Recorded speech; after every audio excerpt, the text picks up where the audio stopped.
നമസ്കാരം സർ, WLF-ലേക്ക് സ്വാഗതം.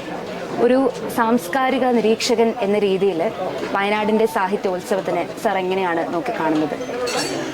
കേരളത്തിലൊട്ടാകെ ഇപ്പോൾ സാഹിത്യോത്സവങ്ങളൊക്കെ ഉണ്ട്.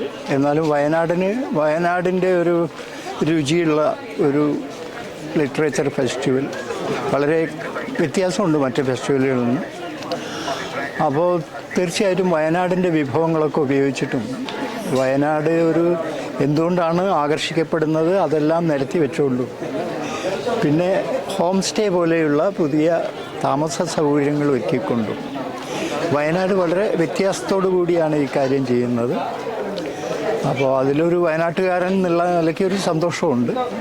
അങ്ങനെ പിന്നെ ധാരാളം എഴുത്തുകാരൊക്കെ പങ്കെടുക്കുന്നു. നല്ല സദസ്സ് എല്ലാ സ്റ്റേജിലും ഉണ്ടെന്നാണ് മനസ്സിലാക്കുന്നത്. അപ്പോൾ ആ അർത്ഥത്തിലൊക്കെ അതൊക്കെയാണല്ലോ ഇതിൻ്റെ വിജയത്തിൻ്റെ ഘടകങ്ങൾ. പിന്നെ മറ്റെല്ലാ ഒരുക്കങ്ങളും വളരെ മനോഹരമായി നടക്കുന്നു.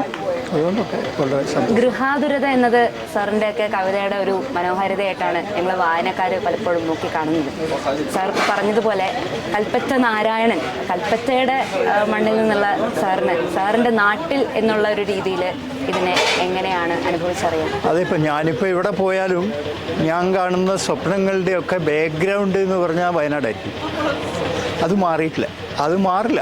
എന്താ വെച്ചാൽ 10-35 വയസ്സ് വരെ നമ്മളെവിടെ ജീവിച്ചോ അത് തന്നെയായിരിക്കും നമ്മുടെ ജീവിതത്തിൽ. പിന്നെ അപ്പോൾ എൻ്റെ എഴുത്തിലും ഒക്കെ പശ്ചാത്തലം, കവിതയിലാണെങ്കിലും നോവലിലാണെങ്കിലും ഒക്കെ വയനാടാണ് പശ്ചാത്തലം. അപ്പോൾ അങ്ങനെയുള്ള എനിക്ക് എൻ്റെ നാട്ടിൽ ഈ സൗകര്യങ്ങളൊന്നും ഇല്ലാതിരുന്ന ഒരു നാട്ടിൽ ജീവിച്ച ആളാണ് ഞാൻ.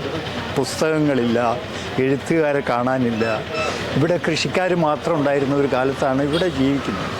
അത് മാറി ഇന്നിതാ നിറയെ എഴുത്തുകാർ,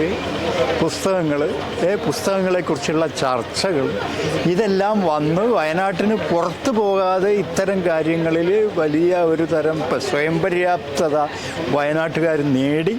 അപ്പോൾ ഞാൻ എന്തുകൊണ്ടാണോ ഇവിടം വിട്ടു പോയത് അതൊന്നും അത്ര പ്രസക്തമല്ല എന്നാണ് ഇന്ന് നിങ്ങൾ പറയുന്നത്. അതുകൊണ്ട് ഈ ഒരു മാറ്റമുണ്ട്. സംസാരിക്കാൻ പറ്റുന്ന ഒരുപാട്